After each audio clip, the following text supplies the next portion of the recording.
What's up, guys? Welcome back to Newswave. So we've heard, of course, rumors about Microsoft having something in May, as well as Sony having something in May, possibly to show off games, or in Sony's case, the console that they're putting out this holiday. But it looks like Microsoft is continuing to make some moves in the background here leading up to what we believe to be that event. We're going to go over that here today. And then also, Animal Crossing continues to break records. Yesterday, we talked about physical sales because, well, we didn't really know anything about the overall digital sales. Now we at least have an estimate, and there's something else. But Animal Crossing does still have a pretty major problem that I wanted to bring back up just to make sure it doesn't get swept under the rug going forward. As always, guys, if you enjoyed these videos, make sure that like button helps out a ton. And if you're brand new here, hit that red subscribe button down below as we head towards 500,000 subscribers. Hopefully before the end of this year, we'll do a fun giveaway for it. It should be good. Today, though, we are going to start with Trials of Mana. Now, that is out tomorrow. I'm going to pick it up, definitely. I've been waiting for this for a bit. I think a bunch of us are going to work to get on different platforms so we can compare them and the looks of, PC, PS4, and Switch.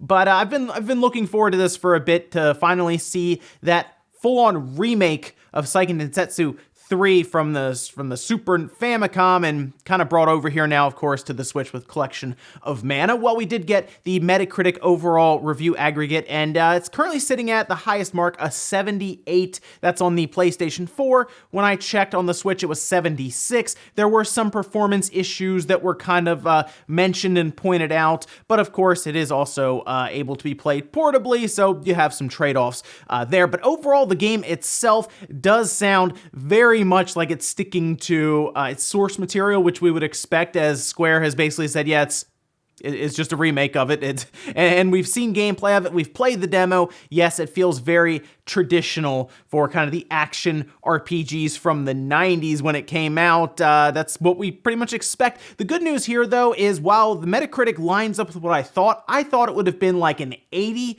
almost even, and it's fairly close to that. So it's what I was looking, or at least expecting, I would say. There's a demo. In fact, you can get started on the game today because the save data carries over to the full game. Square has been doing that quite a bit with their releases, so I recommend going ahead and just downloading the demo on any of the platforms it's coming out on and getting started now. See if you like it, and if you do, you can continue tomorrow when it comes out. Also, we had a very quiet eShop update. It's a small feature, but it was something I noticed and everyone else started to realize as well as they started to browse through the eShop. And if you hang out on one icon just a little too long, like for a game, it will change from its normal title card and it'll go through different screenshots so you can get a look at the game without actually having to select it and then go into that store page for that game. It's a little thing, it really is, but it does help quite a bit because at times when you're going through the eShop, it is strangely slow for some reason sometimes. I don't know if just the calls to the server take a little longer than they should through Nintendo's online. Not sure there, but for as simplistic as the eShop is, it does struggle sometimes, and this makes it a lot easier to browse around. You just hover over any game you're looking at, and you can see the screenshots kind of slide through in like this little slideshow animation, and hey, it's at least something for the eShop. Something. Just any kind of help you can get with the eShop right now because it really hasn't changed much when it comes to sorting and discoverability. This is at least something. Oh, and check this out. I thought this was kind of funny when it popped up online. Infinity Ward has been dealing with, we'll say, cheaters, hackers, when it comes to Warzone and Modern Warfare, and they've decided to take some steps to, I guess, mess with the cheaters and the hackers a little bit here. They put this out online, and you can see it says that they deployed additional dedicated security updates, and they updated matchmaking to match suspected cheaters together. So first of all, hopefully if you're not cheating, you don't get thrown into that pool, but this is I think a clever idea from an Infinity Ward to basically take all the cheaters, put them in a pool, and let them play against each other. So you have the aimbots against aimbots, and they're just essentially fighting other cheaters without necessarily realizing that they've been tagged as a cheater in these matchmaking setups. I do like that. I think that's just at least a funny way to deal with it, because by the time they realize they've been tagged, they've probably played for days or even weeks, and then hopefully left the people who are playing legitimate just alone in their own matchmaking. But hey, I mean, you got got to deal with cheaters somehow. If you ban them, they will just make another account and then start hacking and cheating on another one. This at least will buy people time who are just trying to play legit. And guys, with some of the quick news out of the way, let's get into the bigger stuff. Let's start with Microsoft and their Xbox Series X. We, like I said, assume that there is some sort of event in May that hopefully will show us games.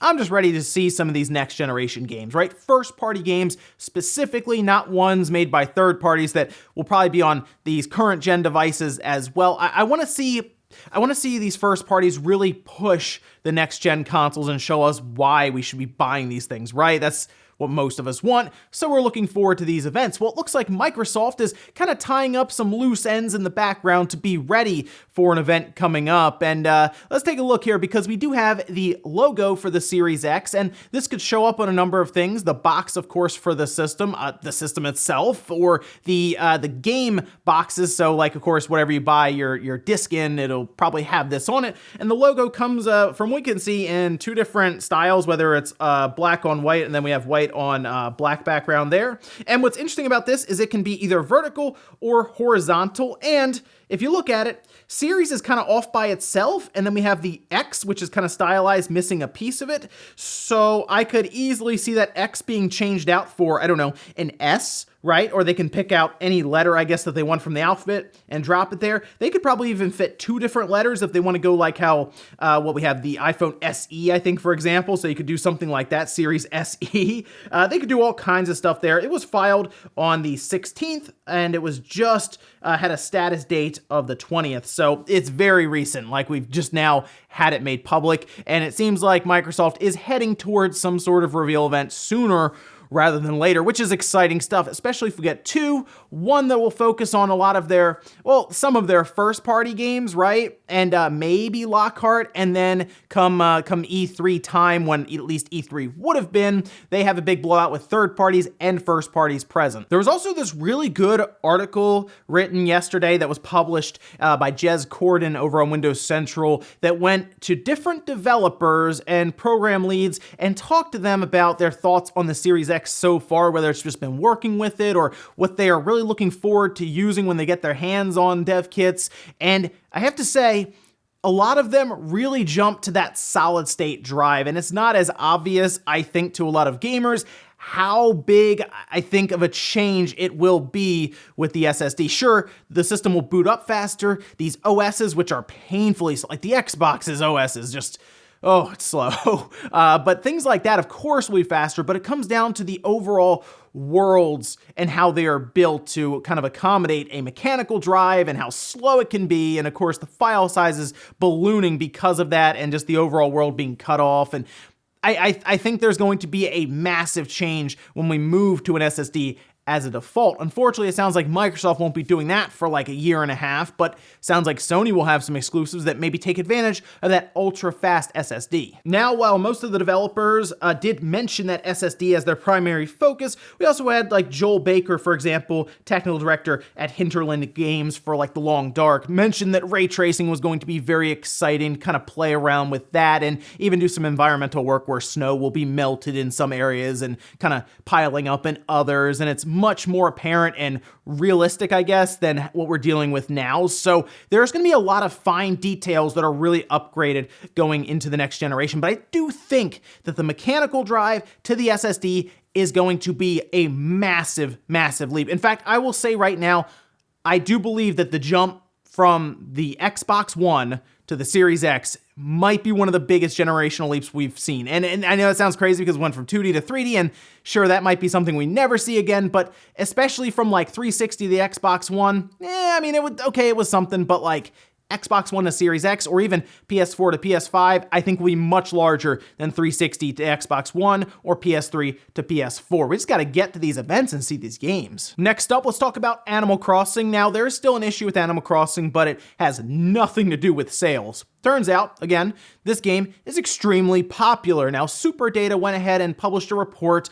on how digital sales were going, and yes, Animal Crossing topped the sales charts for consoles for the month, and they actually put this excerpt here where we're going to go over so you can see just how many copies they sold digitally. Animal Crossing New Horizons sold more digital units in a single month, 5 million, than any console game in history. Yeah, that's right. That is a massive achievement, massive record to break there. Nintendo published title broke the console record for monthly digital game sales previously held by Call of Duty Black Ops 4, and Animal Crossing New Horizons also roughly matched the first month digital sales of Super Smash Bros. Ultimate and Pokemon Sword and Shield put together. The game's combination of social features and a relaxing setting likely appealed to individuals stuck at home. Closures of brick and mortar stores also meant that a higher share of consumers purchased the game digitally compared to past Switch titles. So that's obviously a big deal right there. Animal Crossing breaking records that even Black Ops 4 could not reach, and Animal Crossing is just on one platform that we assume is still less than 60 million units sold, although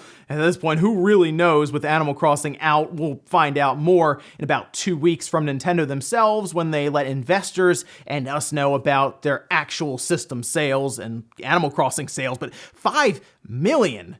That's pretty insane just digitally. We of course know that it's crossed 3 million, coming up on 3.5 million or so in Japan just physically, and an MPD at top the charts. We're gonna get a pretty big number from Nintendo, and they'll be tracking of course the 10 days or so, 11 days in March, because it would have ended right then. But there is still a bit of a problem with Animal Crossing, and people are starting to realize this now.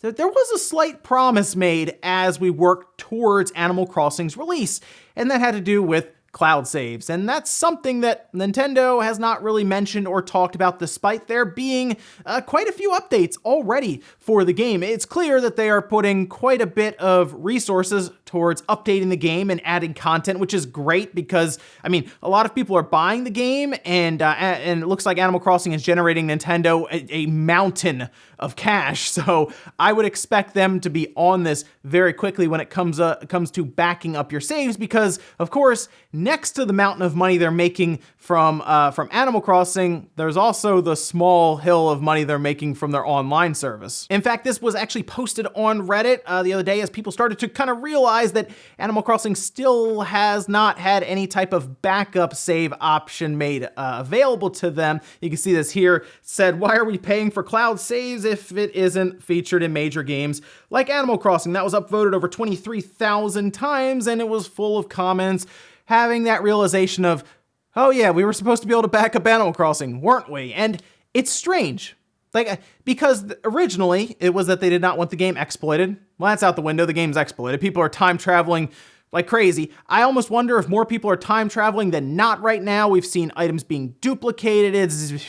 It's all over the place right now. And I honestly, like I said, that's kind of just, that reason is thrown out the window. I almost wonder if they just didn't know how to do it, or they just weren't ready. That's also possible. They just weren't ready for it.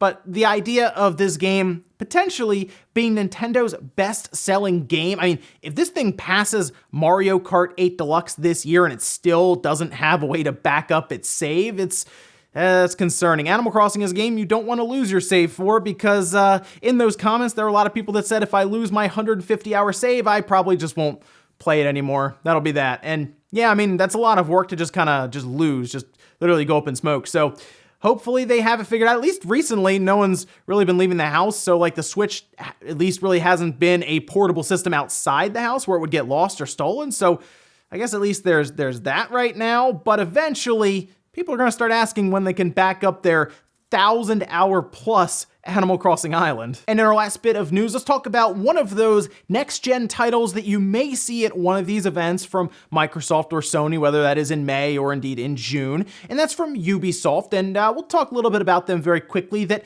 they are in touch with Microsoft and Sony when it comes to the possibility of those systems being delayed or pushed into 2021. Now, both companies, Sony and Microsoft, have said no, they're coming out this holiday. They've said that multiple times. They at least seem content to put out anything this holiday, even if that means like 500,000 units. They're just getting them out there. We're moving on this. But it does appear that Ubisoft is prepared to delay some of their games just in case, because they have some already in mind to even launch alongside of those systems. This was from East Guillermo saying, "We are not seeing significant impact to our own timelines, but we are in touch with all our partners, and if there's a need to adjust in order to do what's best for them and for our players, we will do so." Now, VGC reported that one of their titles, Watchdogs Legions, which, by the way, Watchdogs Legion looks pretty cool, but you know, when I looked at it, I thought, man, that's gonna run on, that seems like a lot for current gen platforms when it comes to AI, the world building and all of that. But I mean, they seemed at least to be showing it, although that was probably on a PC, and it looked pretty impressive. And to hear that that would be a launch title for next generation isn't that surprising. Maybe that's where they want to show it, is at one of these events coming up. And I'll be curious if the current gen ones are cut down badly because of that. But hey, we'll see on that one. But I think Ubisoft is going to have quite a few things for next gen lined up, cross-generation titles. It'll be more curious if you have to buy it multiple times on Microsoft's end, like because of what they've done with Cyberpunk.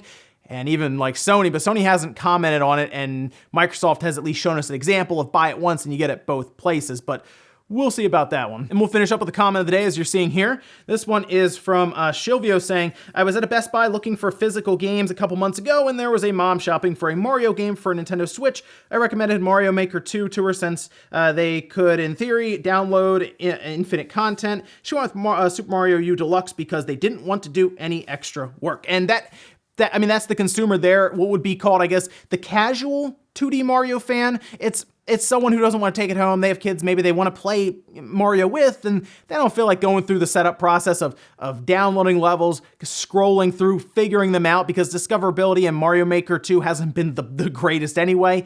Going through all of those steps just so you can play Mario with like your 8-year-old kid or something is, yeah, I just want to sit down and play the game, you know? So there is still a market for 2D Mario, and I fully expect Nintendo to take advantage of that and put out another 2D Mario straight up next to Mario Maker 2. I just hope they come up with, I don't know, just more unique ways and features to take advantage of levels that they create ideas around.